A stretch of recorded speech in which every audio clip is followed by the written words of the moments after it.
modelo de substituição de importações implementado em grande parte dos países da América Latina no período pós-guerra acelerou um processo de industrialização que estava destinado a satisfazer quase exclusivamente as necessidades do mercado interno. O papel ativo do Estado tem uma importância decisiva nesse processo, investindo em obras de infraestrutura, expandindo os serviços públicos, produzindo bens. No final da década de 80, surge um discurso neoliberal com duras críticas ao Estado desenvolvimentista e com a propaganda feroz gabando as bondades do mercado.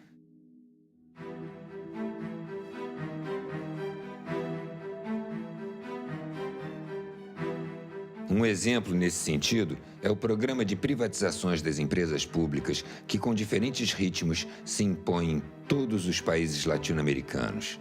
Não se trata de um Estado ausente, mas sim de um outro Estado submetido às exigências do mercado. Milton Santos. O neoliberalismo real é muito diferente do neoliberalismo utópico. E o Estado neoliberal não é um Estado mínimo, é um Estado ativista, é um Estado militante, só que as formas, os padrões de articulação entre Estado, capital e sociedade é que se alteraram. Isso não pode ser lido meramente como um processo de redução do lugar e do papel do Estado, tem que ser entendido como uma redefinição do lugar e do papel do Estado no processo de acumulação do capital e de dominação capitalista.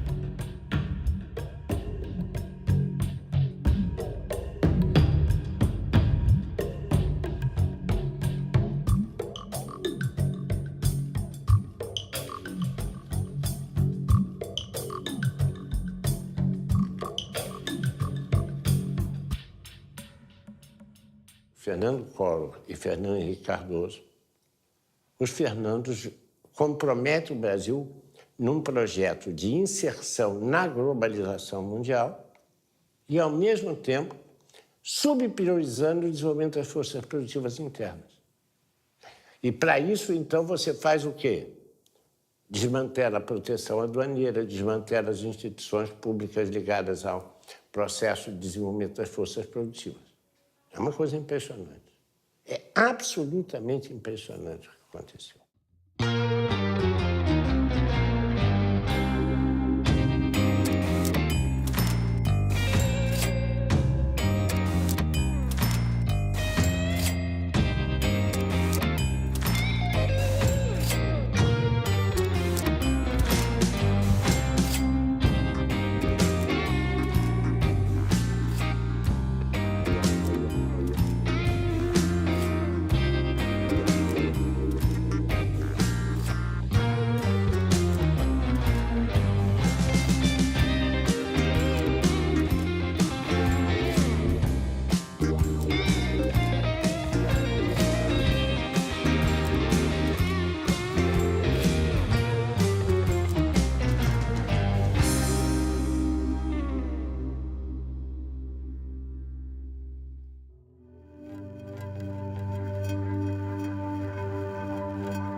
Moradia, saúde, educação, transporte, segurança estão sendo tratados como mercadoria, da mesma forma que aparelho de celular, carro financiado, televisores de 50 polegadas e outros produtos. Sem contar que o primo rico da história, o sistema financeiro, é o grande beneficiário sem produzir nada, além de acumular papel pintado e moedas plásticas.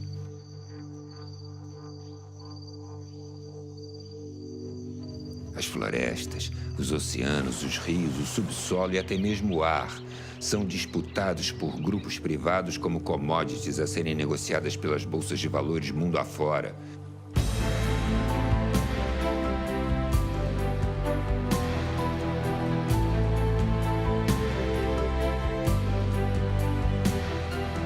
Imagine, cidadão, que o ar que você respira agora no raso da Catarina pode estar sendo vendido em Singapura, ou as águas do Rio Amazonas, que há milênios correm no mesmo leito, passarão a ser chamadas de Blue Gold, ouro azul, e passariam à propriedade de meia dúzia de empresas que vão tentar te convencer de que a água paga é melhor do que o livre acesso à água para todos.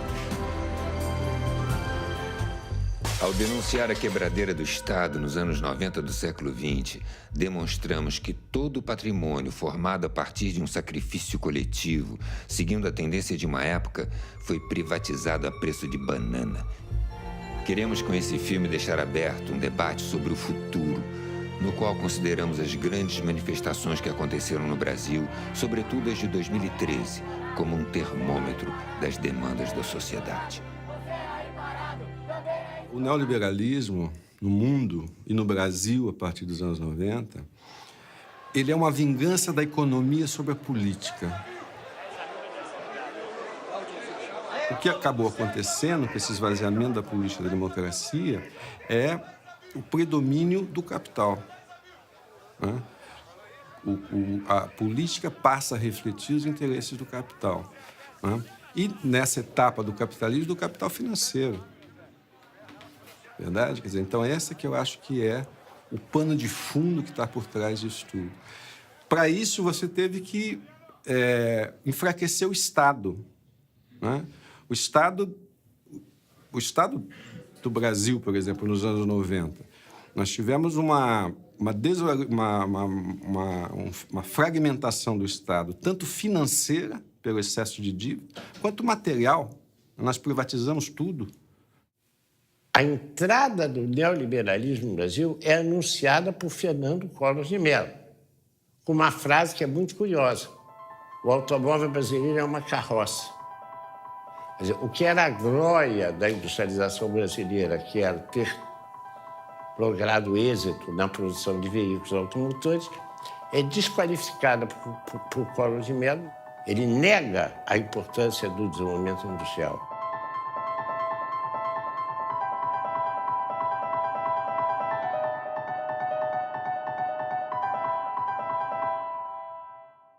Fernando Henrique Cardoso é muito mais sofisticado. Ele não faz esse tipo de discurso. Ele faz um outro discurso. O Brasil tem que se inserir dentro das tendências mundiais. A tendência mundial é a globalização. Exportar é a solução para o Brasil. O Brasil precisa voltar a ser uma economia exportadora. Forte economia exportadora. Isso é levado às últimas consequências associadas com a ideia da privatização. Foi ocupando cada poro do Estado brasileiro. Quando eu fui para o governo federal, eu fiquei muito impressionada com isso.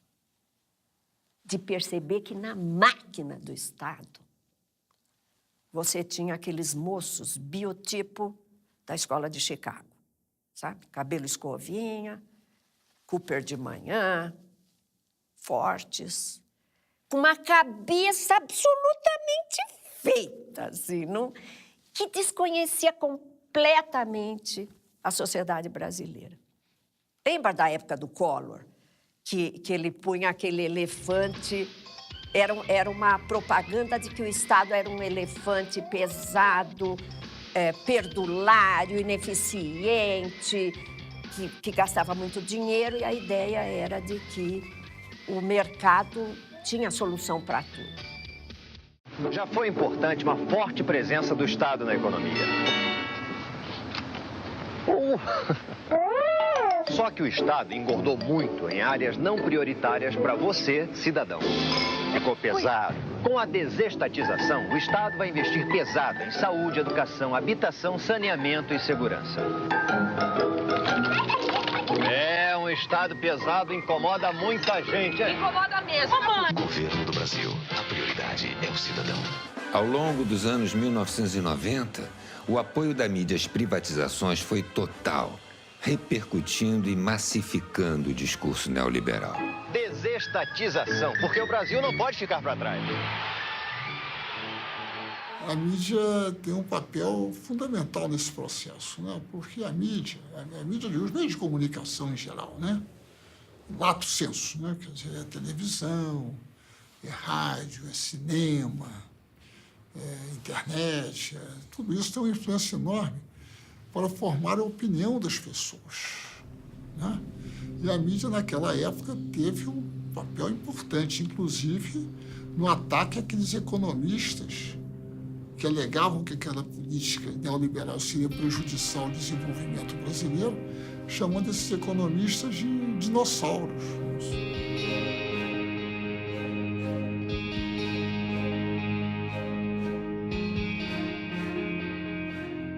E a mídia se esforçou nesse sentido de uma forma extraordinária, né? Justamente por causa dos seus vínculos com os grandes interesses econômicos. E os grandes interesses econômicos brasileiros hoje, no Brasil, instalados no Brasil, são multinacionais. E os nacionais, muitas vezes, também estão vinculados a eles. O povo brasileiro perdeu o controle sobre suas principais riquezas, que foi o minério, que foi os transportes e também, que pouca gente se lembra, a venda de 40% das ações da Petrobras pertence a acionistas capitalistas, que a maioria deles moram nos Estados Unidos, porque o que interessa é a contabilidade das empresas.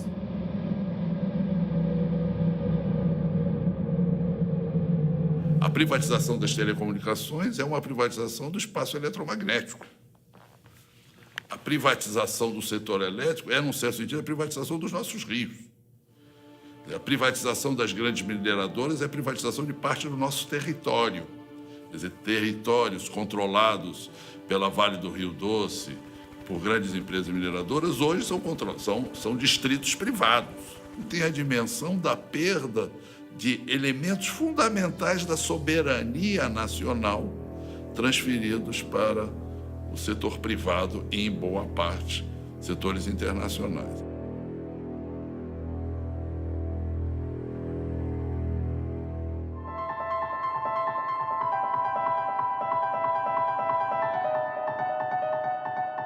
Foi um processo de desconstrução do Estado. Né? E não foi uma reorganização, não houve um planejamento estratégico, na verdade foi uma interpretação de que o Estado era o problema do país. E a resolução desse problema passava pela destruição, pela desconstrução do Estado.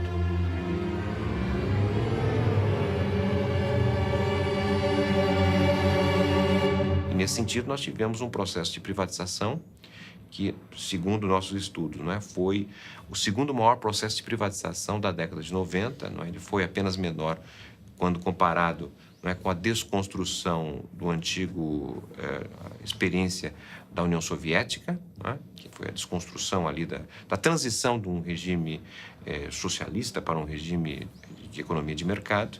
Então, a nossa desconstrução nos anos 90, que valeu a geração de receita de ao redor de 100 bilhões de dólares, que naquele momento, nos anos 90, equivaleu a cerca de 15% de todo o PIB, que foi transferido do setor público para o setor privado. E em grande parte dessa transferência significou um engrandecimento em termos de riqueza de determinadas famílias e grupos estrangeiros, sem a contrapartida, porque nós tivemos simultaneamente a essa privatização uma redução de 500 mil de postos de trabalho.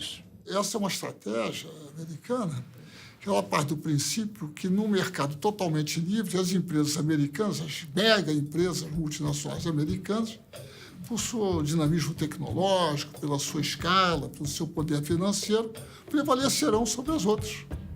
O neoliberalismo é isso, é você dizer, olha, o Estado é o grande adversário da eficiência econômica. Então, é necessário reduzir o Estado ao mínimo. Aí vem as privatizações, né?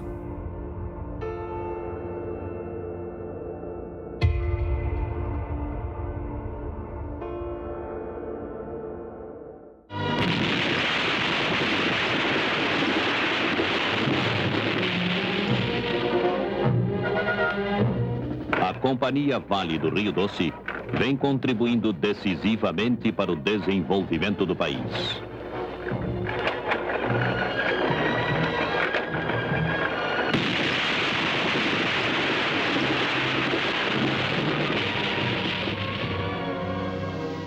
A Vale do Rio Doce foi criada em 1942 pelo presidente Getúlio Vargas. A partir de 1969, a empresa tornou-se a maior exportadora de minério de ferro do mundo e foi estratégica para os planos de industrialização do país. A Vale foi privatizada em 1997 por um valor irrisório em relação ao seu patrimônio e ao seu potencial. Naquela época, já se tinha notícias da reserva mineral da Serra Sul, em Carajás, onde se estima haver 10 bilhões de toneladas de minério. Hoje, este é considerado um dos maiores projetos de extração da empresa, chamado de Projeto S11D. Houve forte resistência de trabalhadores, sindicatos e da sociedade civil, que chegaram a conseguir por diversas vezes na justiça o adiamento da data do leilão. A Vale foi vendida por cerca de 3 bilhões de dólares naquela época. Menos de um ano depois da venda, o faturamento da empresa foi superior a 10 bilhões de dólares, ficando nítido que a resistência à privatização tinha fundamentos. Uma empresa estatal, ela olha vários outros aspectos que uma privada não pode, não cabe a uma privada olhar. Não é pecado ela não olhar, não lhe cabe olhar isto. A empresa estatal, ela tem esse objetivo maior de olhar o conjunto do país, onde ela possa colocar os seus recursos ou as suas expertise, né, de forma favorável para o país. Ela tem que olhar também para a questão da industrialização associada aos seus projetos. No caso, era uma obrigação da Vale fabricar trilhos aqui e projetar vagões para o Brasil, locomotivas, estimular o desenvolvimento direto de uma indústria ferroviária própria, ter esses cuidados. A estatal tem que ter esses cuidados.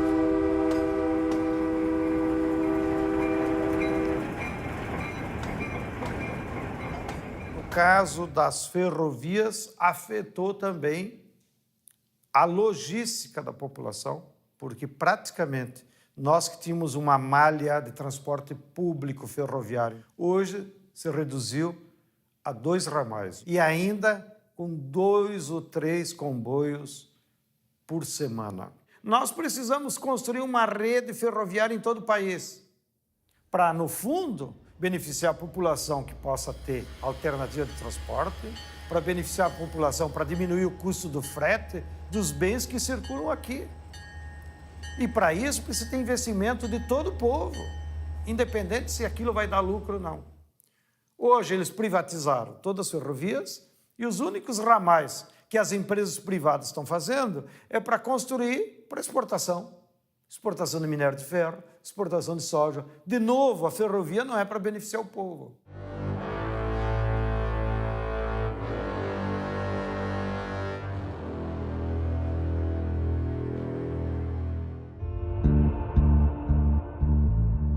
O saldo da privatização do setor elétrico foi desastroso para todo o Brasil. Um exemplo surreal foi a privatização da Light. Já em 1979, o governo da ditadura comprou a Light da Braskem Limitada 2 anos antes do contrato de concessão acabar, quando a empresa passaria ao controle do Estado brasileiro sem ônus. No entanto, ela foi comprada por 380 milhões de dólares. 17 anos após a estatização, em 1996, a Light foi privatizada. O então ministro do Planejamento, José Serra, orgulhoso, declarou: "Foi o maior leilão do país." No contrato, havia a absurda previsão da piora dos serviços, com autorização do aumento do número de blackouts e apagões. Como em quase todos os processos de privatização do setor, antes da venda houve o reajuste das tarifas de energia. No caso da Light, foi de 58% e o pagamento com as chamadas moedas podres. Além da utilização de empréstimos do BNDES com recursos retirados do Fundo de Amparo ao Trabalhador, FAT, do Fundo de Garantia, FGTS e do PIS/PASEP. Não faltam casos desse desmonte do setor energético em todo o país.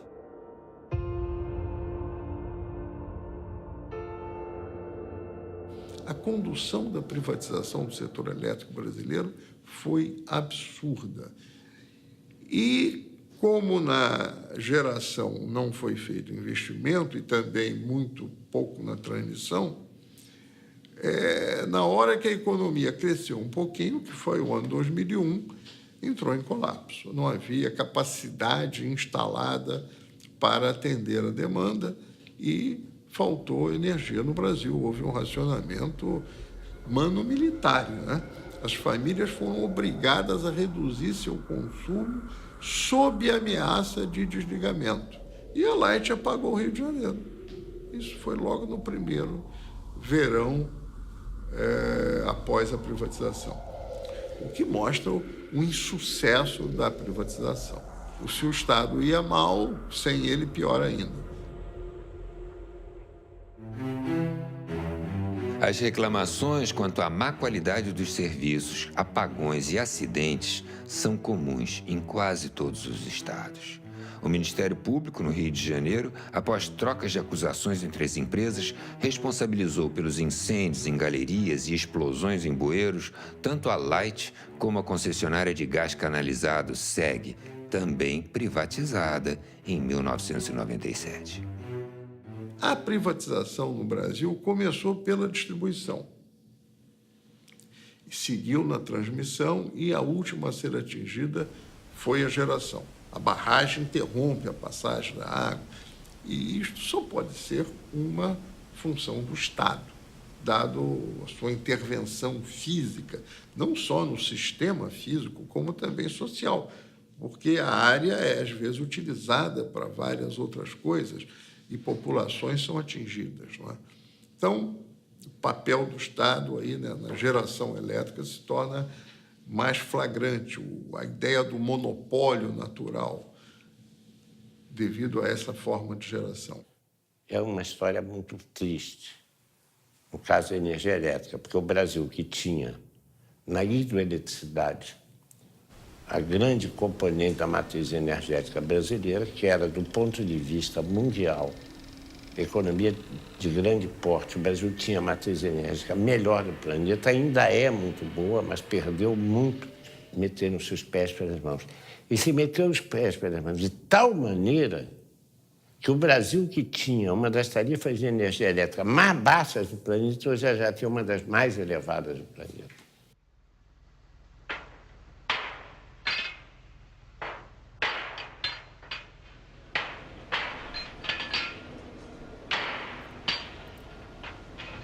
Furando e furando. 200 metros, 500 metros, 2.000 metros, 5.000 metros, até jorrar o petróleo.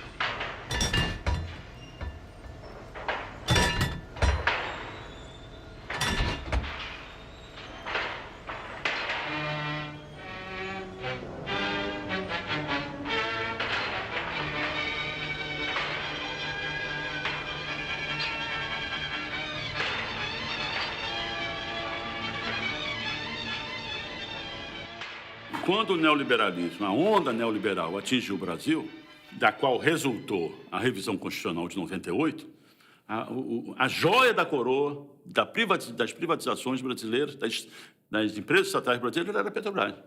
Uma empresa estatal que tem não só conhecimento e competência e experiência, mas uma vontade nacionalista de descobrir recursos energéticos brasileiros, sendo a energia um assunto de segurança internacional. Esqueceram-se aqueles que formularam essa política e essa estratégia do significado que a Petrobras tem para o povo brasileiro. Independente de condição social, econômica, visão política, até ideológica, né? A Petrobras é uma empresa, diferentemente das outras estatais, que provieram da estatização de empresas privadas estrangeiras que haviam no Brasil. A Petrobras não. A raiz da Petrobras o petróleo é nosso. A raiz da Petrobras é essencialmente nacionalista. Está na raiz do nosso povo. Então, a Petrobras não só... O povo brasileiro entende isso como considera a Petrobras também uma reafirmação da nossa autoestima, como um povo competente para realizar, planejar, projetar e operar grandes projetos, né, de engenharia e de desenvolvimento nacional. A Petrobras é a maior empresa brasileira em patrimônio, é a maior empresa em conhecimento. Nós somos o cérebro mundial dos nossos engenheiros de como conseguir tirar o petróleo a 7.000 metros debaixo do mar, no chamado pré-sal. Somos os únicos que acumulamos conhecimento científico nessa área. Nós somos a empresa de maior potencial de exploração, porque, teoricamente, todo o petróleo pertence à nação. O Fernando Henrique, como é uma empresa grande e era a pérola da coroa, ele tentou privatizá-la e transformá-la numa empresa comum. Inclusive mudando o nome, né? Para Petrobras, porque eles diziam que os gringos não conseguiam pronunciar o Brás com S. Olha o nível de mediocridade dessa nossa burguesia subalterna, da qual o Fernando Henrique foi o seu principal porta-voz e representante. Mas por ela ser tão grande, não deu tempo eles seguirem o caminho natural da privatização. Eles tentaram pela venda das ações, tentaram pela quebra do monopólio, e isso conseguiram.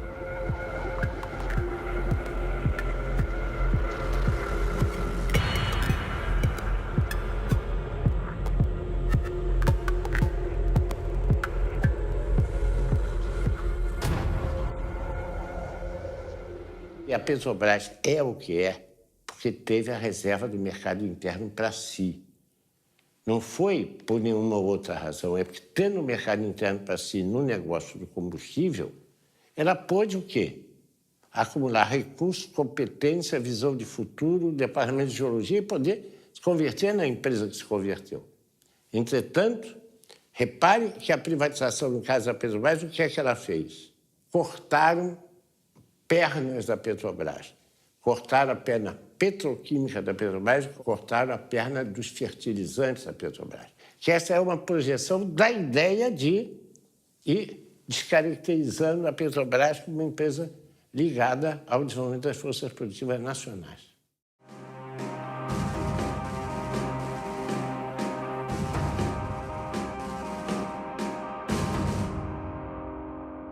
A privatização das telecomunicações foi um crime contra o Brasil e muito pouco compreendido. O Brasil tinha 4 satélites. O Brasil tinha toda uma rede de comunicação própria. O Brasil tinha os cabos que nos conectavam com o mundo. E isso foi entregue a preço de banana exatamente para os Estados Unidos. Esse é só um exemplo, entre tantos, como naquele momento que nós tínhamos que certamente reestruturar o sistema Telebrás, sem dúvida alguma. Mas o modelo adotado foi um modelo completamente antinacional, um modelo que transferiu o controle das comunicações brasileiras para fora do país, né? Um modelo que tornou as comunicações brasileiras exportadoras líquidas de capital, que não era, né? Um modelo que destruiu o parque industrial tecnológico que o Brasil tinha em cima das telecomunicações. O sistema Telebrás recebeu fartos investimentos a partir de 1996 e, após ser desmembrado em 12 empresas, foi a leilão em 1998. 2 dias antes da venda, havia 100 ações movidas em todo o país contra a privatização.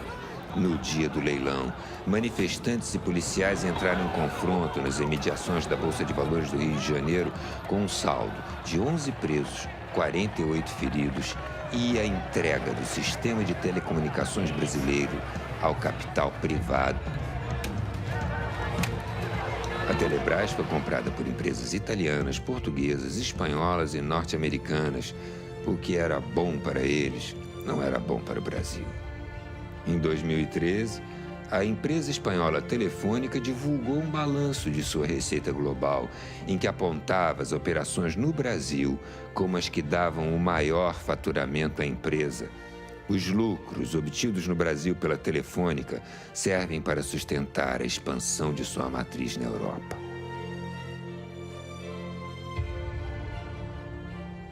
Se pensou inicialmente que a privatização ela traria concorrência para o setor, poderia trazer a qualidade dos serviços, redução dos preços. Então, a ideia da privatização que o consumidor tinha, e todos nós da defesa do consumidor, era justamente isso, que nós pudéssemos trazer qualidade de vários serviços para os consumidores e também poderíamos ter acesso a bens e serviços que até então não era possível. Mas o que se observou pós-privatização e logo depois de alguns setores é que os preços subiram num nível muito elevado. A prometida concorrência não foi possível até o momento. Nós temos setores como telefonia, nós temos pouca concorrência. A rigor, você tem a expansão, a melhoria e até baixos preços de serviço, né, e competição em cerca de 300, no máximo 400 municípios brasileiros, que é onde está a renda concentrada, onde você tem efetiva atividade econômica, né? Na maior parte do país, onde a atividade econômica é baixa, a renda é baixa, né, você tem um operador monopolista, que no caso hoje é a Telemar Oi, que pratica, a partir daí, preços de monopólio, né? Aproveita e pratica preços de monopólio.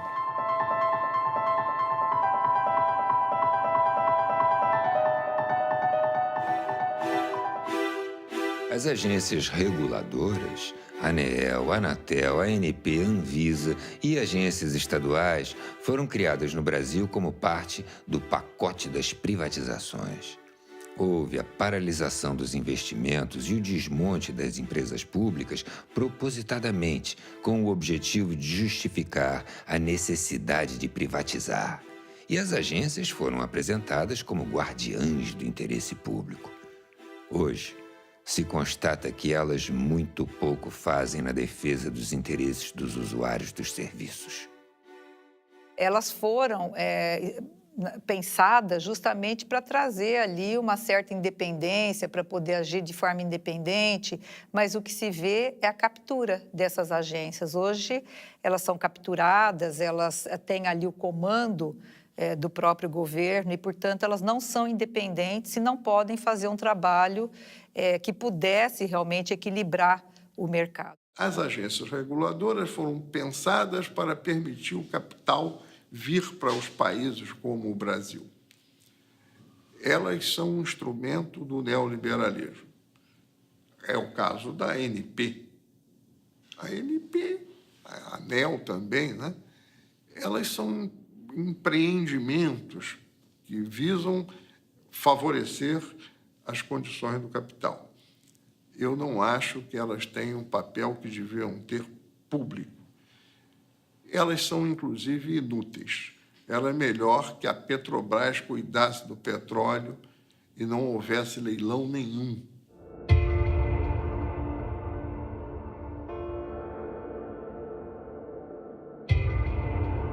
A privatização não ocorreu apenas pela venda do patrimônio material do Estado.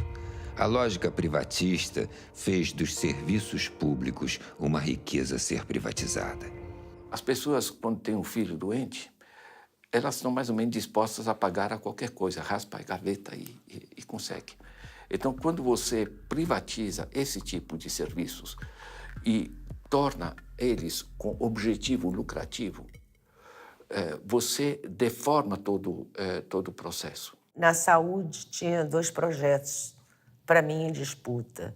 O projeto da reforma sanitária, construído nos anos 80, que está colocado, de uma certa forma, apesar de algumas mudanças já, na Constituição de 88 e na lei orgânica, nas leis orgânicas, e o projeto privatista. E o projeto privatista torna-se hegemônico. Em 2 anos, foram fechados 11 mil leitos públicos e criados 8 mil e poucos leitos privados. A implementação do SUS foi muito incipiente, o subfinanciamento, a não realização de concurso público, a precarização do trabalho, a terceirização. Enfim, o abandono da bandeira da reforma sanitária. Uma mentira do tamanho de um elefante.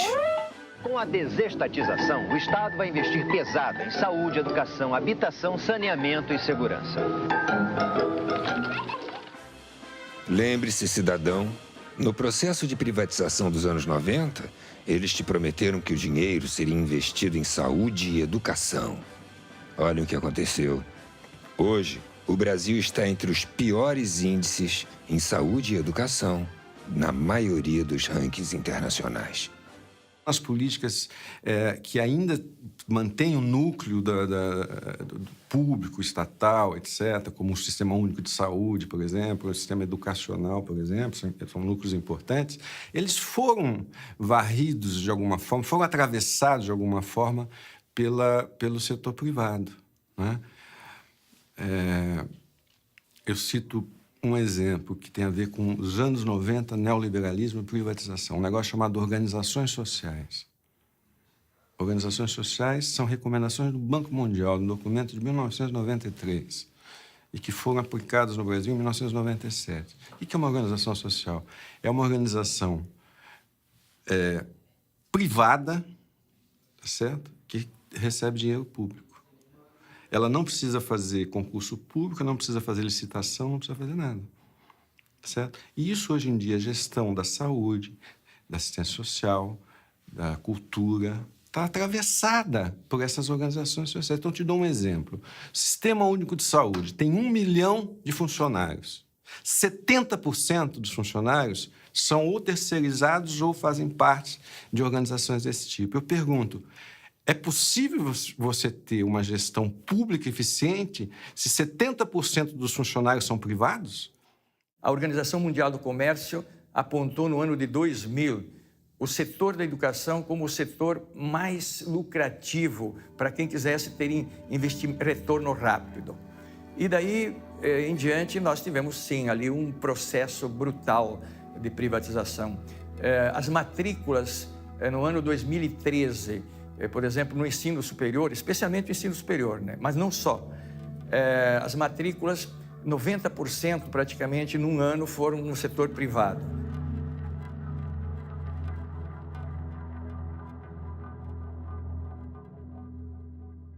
Professor, por exemplo, hoje é tratado como um entregador de conhecimento. E quem pensa o conteúdo, o método e a forma de educar são institutos privados, Instituto Ayrton Senna, Telecurso Segundo Grau, Pitágoras, Instituto EQI, institutos privados. A Associação Brasileira do Agronegócio tem um investimento enorme nas regiões onde o agronegócio está mais avançado, ensinando as crianças a que o agronegócio é a salvação do Brasil. Eu li uma redação de uma criança que é, na verdade, lavagem cerebral, e que essa criança diz: agronegócio, milhões de empregos, agronegócio, autossustentabilidade, agronegócio, comida para o mundo. Então, este pensamento, além de privatizar o patrimônio e a educação ser um grande negócio hoje no Brasil, está se privatizando a concepção de educação já na educação básica. Durante os governos neoliberais na década de 90, praticamente todos os países que estavam com governos neoliberais, incluído naturalmente o Brasil com o governo Fernando Henrique Cardoso, privatizaram dentro do sistema educacional uma dimensão que na política educacional deve ser fundamentalmente pública em qualquer sistema democrático, que é a definição do conhecimento oficial. Ou seja, o que se ensina nas escolas e como se ensina passou a ser um problema de comissões de especialistas e técnicos, muitas delas internacionais e muitas delas sob o controle e a tutoria do Banco Mundial, por exemplo, que começaram a definir os parâmetros curriculares a partir dos quais se definia o que devia ser ensinado nas escolas. O que deve ser ensinado nas escolas em qualquer país do mundo é um problema de deliberação pública, um problema que atinge a sociedade. Não só aqueles que estão dentro da escola, sino também os que estão fora da escola. Deve ser um problema de deliberação e de construção coletiva.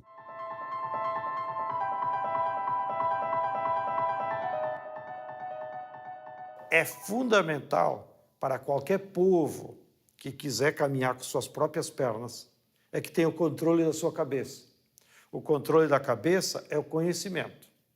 Seja o conhecimento universal aplicado à libertação do ser humano, seja o conhecimento tecnológico, ou seja, como fazer mercadorias de forma mais rápida e mais barata para que todo o povo tenha acesso. Então, o Estado tem que fazer pesados investimentos com dinheiro público. Ou seja, é como se o Estado dissesse assim, ó, povo brasileiro, vou pegar R$100 de cada um, vocês não tomem em conta, mas esses R$100 eu vou aplicar em pesquisa, em doutor, em escola, em universidade, em laboratório, em supercomputadores, que é para nós pesquisar modos de construir novas mercadorias que a médio prazo vai voltar para você como benefício, em ser coisas mais baratas, em ser coisas que possa universalizar o acesso a toda a população. Tem coisa mais estúpida no Brasil do que nós termos ainda 14 milhões de brasileiros que não sabem ler e escrever? Que hoje tem tecnologia para você, em 65 aulas, aprender a ler e escrever. Por que a empresa privada não aplica? Porque não dá lucro.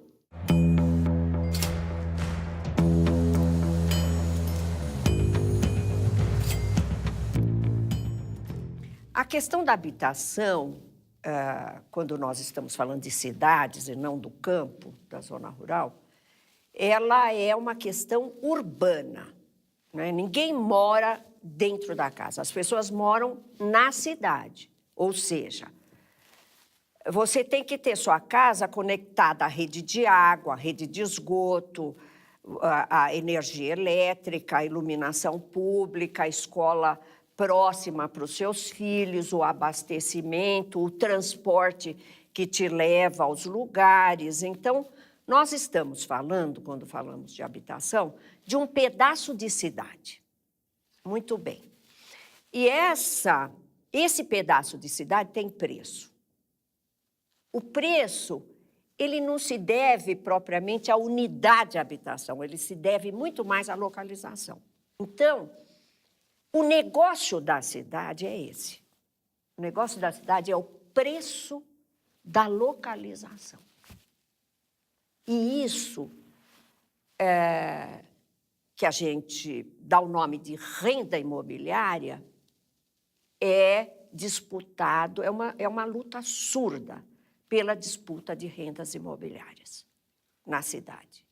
Os pobres, eles são excluídos dessa disputa. Quando o dinheiro aparece, os capitais tomam conta das cidades. Como disse o David Harvey, follow the money. Eles vêm aonde tem dinheiro e as cidades foram tomadas literalmente de assalto. Por obras absolutamente discutíveis.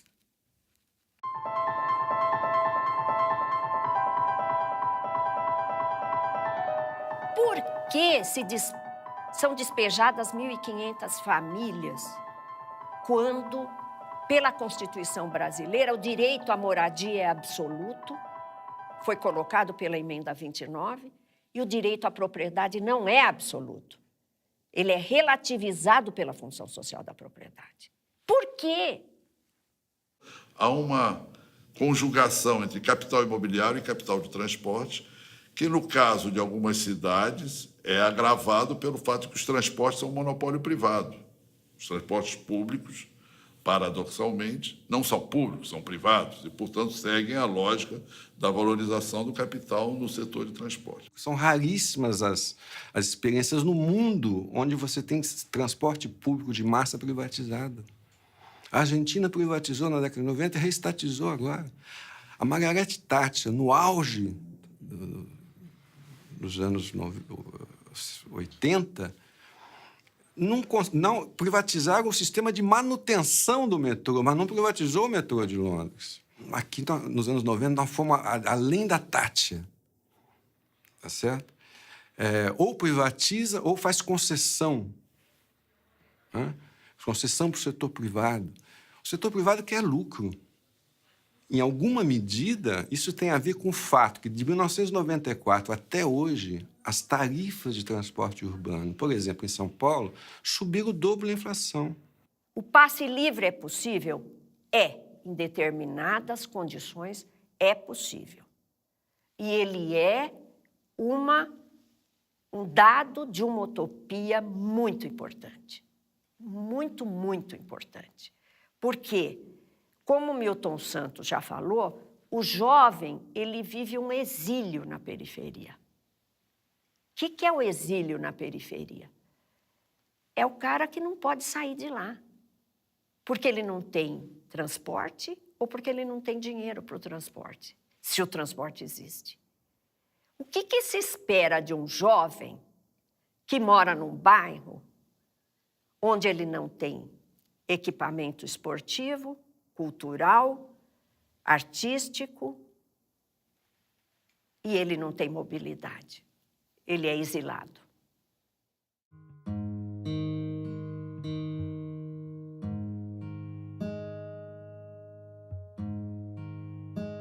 Essa questão não me parece que foi realmente abraçada pelo Estado. Aí vamos dizer por quê.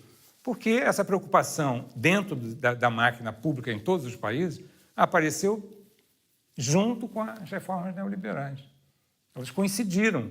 As reformas neoliberais começou a ter uma competição internacional pela atração de empreendimentos poluentes. Nós começamos, por exemplo, a oferecer a possibilidade que nas periferias da cidade do Rio de Janeiro a gente recebesse uma siderúrgica recusada na Alemanha. Uma tecnologia que todos sabiam que era obsoleta, era arriscada, as populações que moravam na área de implantação dessa siderúrgica protestaram, tentaram se fazer ouvir na grande imprensa, inutilmente. Depois de 6 anos, se não me engano, a primeira grande explosão que não pôde ser deixada de aparecer na grande mídia, aí começa a se discutir, não, seria melhor a gente investir em tecnologias inteligentes, nós também não gostamos das tecnologias sujas da siderurgia, mas o fato é que essa siderúrgica foi atraída como uma grande vitória, que ia produzir emprego, renda, etc. E o que tem produzido é males à saúde da população local e problemas, inclusive, econômicos, parece que estão procurando algum comprador para esse tipo de tecnologia. Infelizmente, nos últimos anos, os bens naturais da terra, da água, das florestas, estão sofrendo uma ofensiva do capital internacional, que, inclusive, para se proteger da crise no hemisfério norte, de 2008, correu aqui para o Brasil para se transformar em patrimônio e escapar da crise. E se preparar para um novo ciclo de expansão do capital, para então eles se apropriarem da renda extraordinária que os bens da terra sempre geram para os capitalistas. Então, nos últimos 2, 3 anos, pelo que passou pelo Banco Central, mais de 200 bilhões de dólares de capital financeiro especulativo veio ao Brasil e se transformou em terra, em usina de etanol, em usina hidrelétrica e, inclusive, se apropriando da atmosfera, que eles fazem esses cálculos agora de quanto oxigênio cada hectare de floresta tropical emite na atmosfera, transformam isso num título e vendem nas bolsas da Europa como crédito de carbono para as empresas que emitem muito carbono nas indústrias poluidoras. E ganham dinheiro até com a especulação desses títulos. Já tem 2 empresas que fizeram isso com áreas indígenas do Acre. E isso leva um perigo muito grande, porque os brasileiros perdemos a soberania sobre o nosso maior patrimônio, que é a terra, a água, a biodiversidade do nosso território e agora até sobre o nosso ar.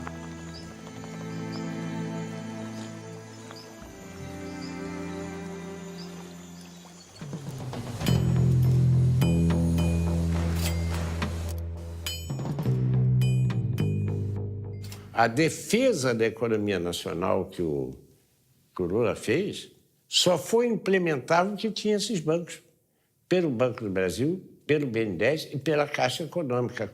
Por que isso não pode ser feito na Europa?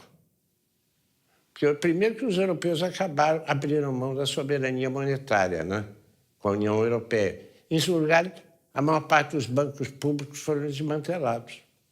A Irlanda, para sair da crise, já renacionalizou, reestatizou seus bancos. O que aconteceu nas Américas nos anos 90 não era coisa de terceiro mundo. A crise se aprofundou em 2008 nos Estados Unidos. Em seguida, o sonho da casa própria esfarelou-se também na Espanha, virou pó. Depois foi a vez de Portugal e, finalmente, quebraram a Grécia.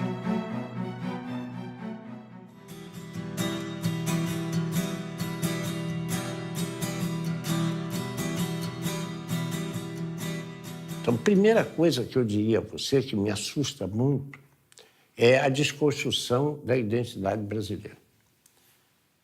Em segundo lugar, de forma associada, é a ausência de um projeto nacional. Eu não consigo perceber um projeto educacional claro, explicitado. Como eu tampouco consigo perceber um capítulo cultural explicitado. Como não há um capítulo industrial explicitado. Se você perguntar hoje por onde a industrialização brasileira pode prosseguir, saiu de pauta como tema de discussão. Então, há um processo ideológico, acho eu, assustador, pelo qual nós estamos renunciando à ideia do Brasil ser. Como é que nós vamos superar essa crise, então? Só tem um caminho. É quando voltar a ter luta social que gere um reascenso do movimento de massa na rua. Essa energia das ruas vai obrigar a esquerda a voltar a discutir, se preparar e debater um projeto de nação. Um projeto de nação não capitalista, não naqueles formatos da década de 50, um projeto da nação dirigido pela burguesia. Um projeto de nação no sentido de organizar a economia para atender às necessidades da população. Não se trata de ter esperança, se trata de fazer mobilização e conquistar. Né?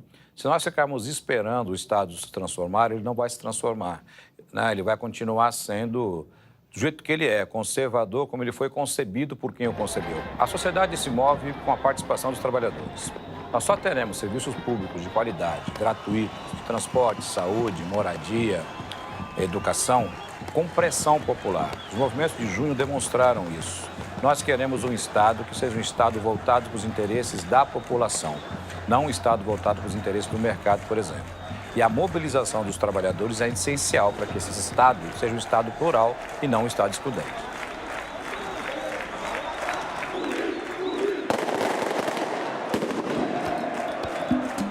O processo de privatizações é apresentado à opinião pública como algo irreversível.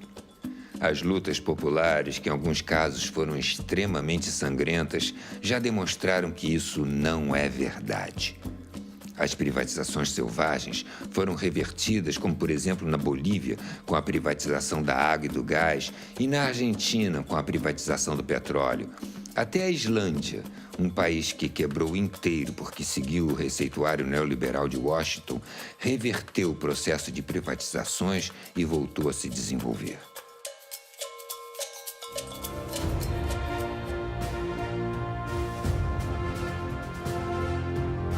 Quando pensamos a história, nos voltamos para o futuro.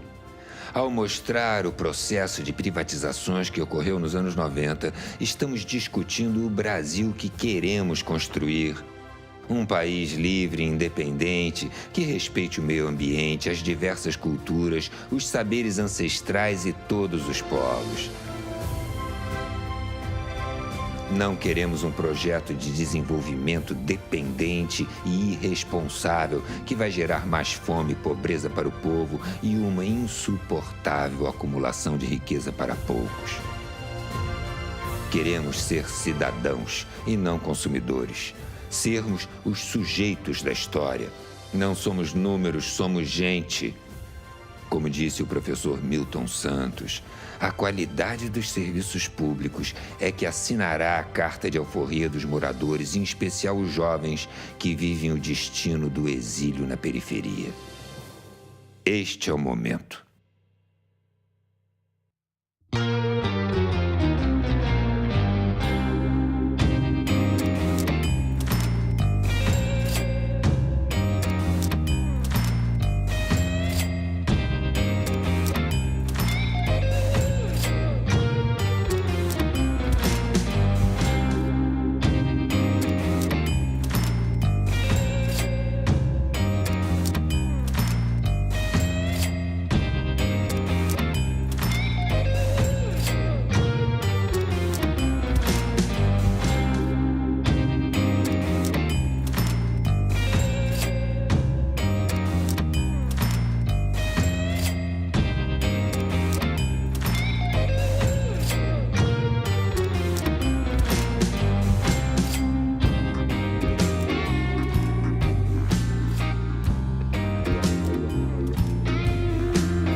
Sociedade.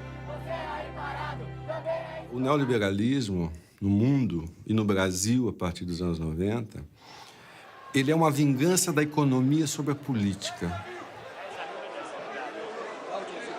O que acabou acontecendo com esse esvaziamento da política da democracia é o predomínio do capital, né? A política passa a refletir os interesses do capital, né? E nessa etapa do capitalismo, do capital financeiro. Verdade? Quer dizer, então essa que eu acho que é o pano de fundo que está por trás disso tudo.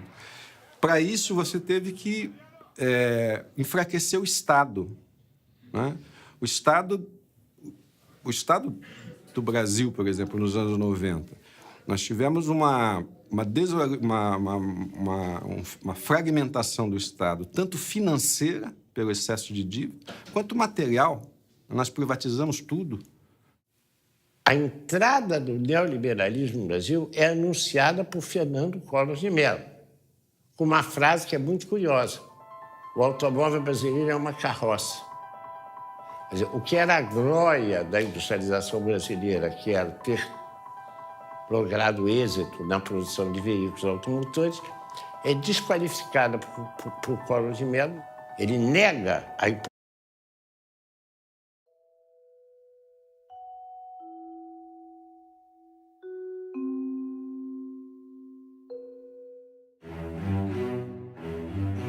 O modelo de substituição de importações implementado em grande parte dos países da América Latina no período pós-guerra acelerou um processo de industrialização que estava destinado a satisfazer quase exclusivamente as necessidades do mercado interno. O papel ativo do Estado tem uma importância decisiva nesse processo, investindo em obras de infraestrutura, expandindo os serviços públicos, produzindo bens. No final da década de 80, surge um discurso neoliberal com duras críticas ao Estado desenvolvimentista e com a propaganda feroz gabando as bondades do mercado.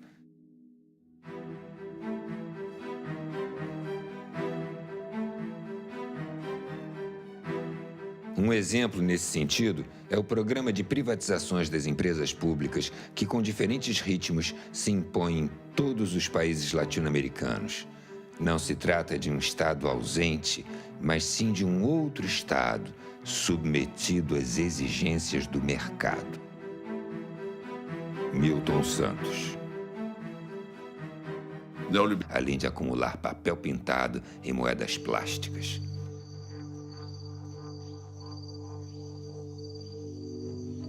As florestas, os oceanos, os rios, o subsolo e até mesmo o ar são disputados por grupos privados como commodities a serem negociadas pelas bolsas de valores mundo afora.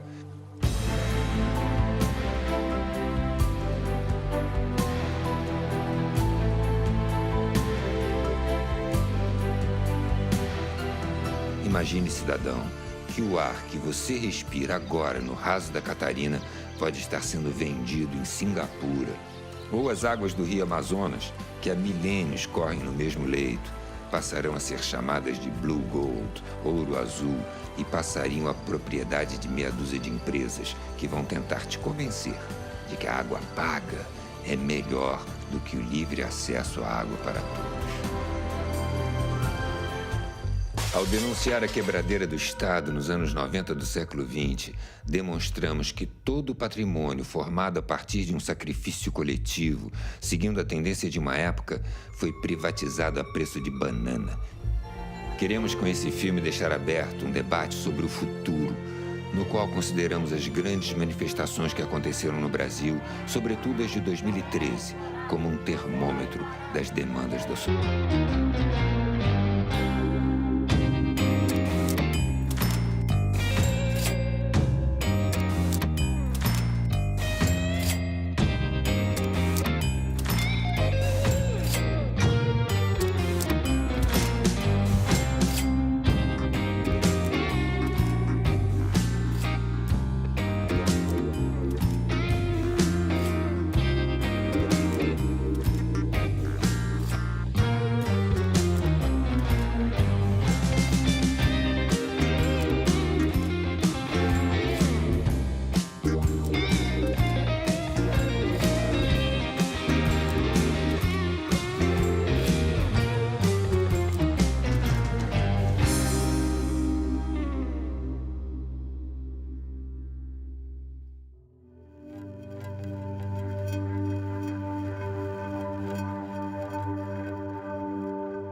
Moradia, saúde, educação, transporte, segurança estão sendo tratados como mercadoria, da mesma forma que aparelho de celular, carro financiado, televisores de 50 polegadas e outros produtos.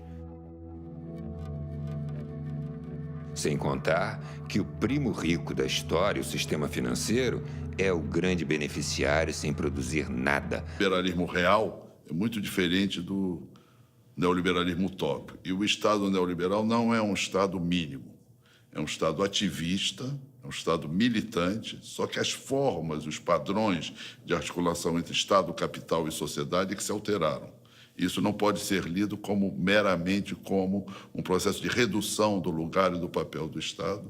Tem que ser entendido como uma redefinição do lugar e do papel do Estado no processo de acumulação do capital e de dominação capitalista.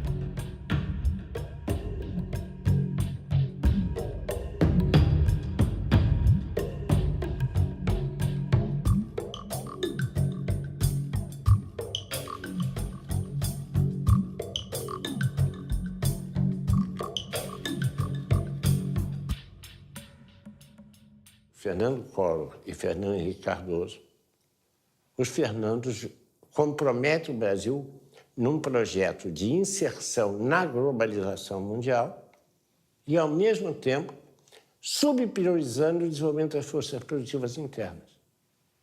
E, para isso, então, você faz o quê? Desmantela a proteção aduaneira, desmantela as instituições públicas ligadas ao processo de desenvolvimento das forças produtivas. É uma coisa impressionante. É absolutamente impressionante o que aconteceu.